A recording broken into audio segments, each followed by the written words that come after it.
আমরা চলে এসেছি আজকে আরেকটা নতুন অঙ্ক নিয়ে। তো তোমরা দেখতে পাচ্ছ এটা লাভ ক্ষতির অঙ্ক। তো চলো অঙ্কটা প্রথমে পড়ি, তারপরে আমরা দেখবো অঙ্কটা কি করতে হবে।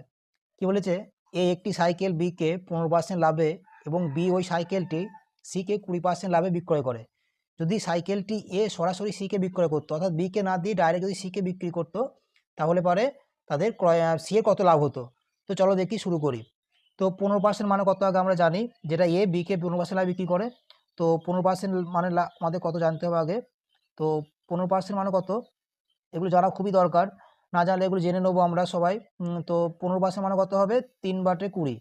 তো 3/20 কীভাবে আসছে তোমরা যদি জানতে চাও তো আমি দেখিয়ে দিই একবার, কিন্তু বাকি অঙ্কগুলো আমি কিন্তু বলবো না গো। তো 15/100 মানে 15% মানে কি বোঝায়, 15/100। তো চলো আমরা 5 দিয়ে কাটি, 5 3 15 আর 5 20 100, সেই জন্য এটা 3/20 এসছে, বুঝতে পারলে তো। তো এটাই হচ্ছে এর কারণ। 15% মানে হচ্ছে 3/20%। তাহলে 20% মানে কত, 20% মানে 1/, কত হবে, 5। তো এটা আমাদের খেয়াল রাখতে হবে। তো চলো আমরা শুরু করি অঙ্কটা। তো এগুলো আমরা জেনে রাখলাম, এবার আমাদের আসল অঙ্কে আসি। তো কি বলেছে দেখো, যে আমরা এখানে 3জন ব্যক্তি পাচ্ছি। তো 3জন ব্যক্তিকে লিখে নেবো এরকমভাবে, এ বি আর সি। তো কি করে, এ বিকে বিক্রি করে কত, 15% লাভে। তো 15% মানে কত বললাম, যে 3/20।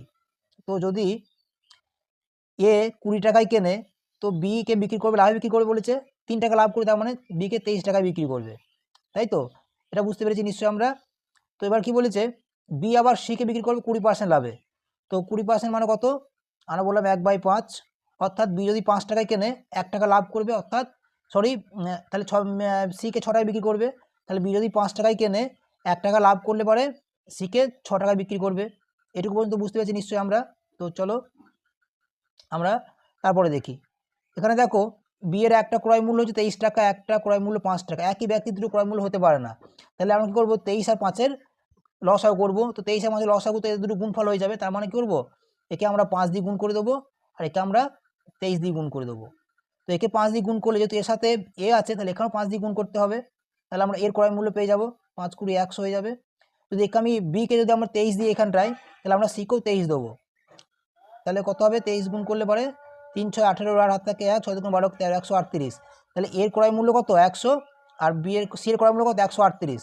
তাহলে লাভ কত হচ্ছে দেখো, 100 টাকায় কিনে এ যদি সিকে বিক্রি করে সরাসরি, তাহলে নিশ্চয়ই 138 টাকা বিক্রি করবে। তাহলে লাভ কত হচ্ছে, 38 টাকা। তাহলে 100-র মধ্যে লাভ হচ্ছে কত, 38 টাকা। আমাদের শতকরা লাভ বার করতে হবে, তার মানে কত হবে, এখানে 100 গুণ হয়ে যাবে। তাহলে 100 কেটে যাবে, হবে শতকরা লাভ কত হয়ে যাবে, 38%। তো শতকরা লাভ হয়ে যাবে 38%। এই অঙ্কগুলো আমরা এভাবেই করবো।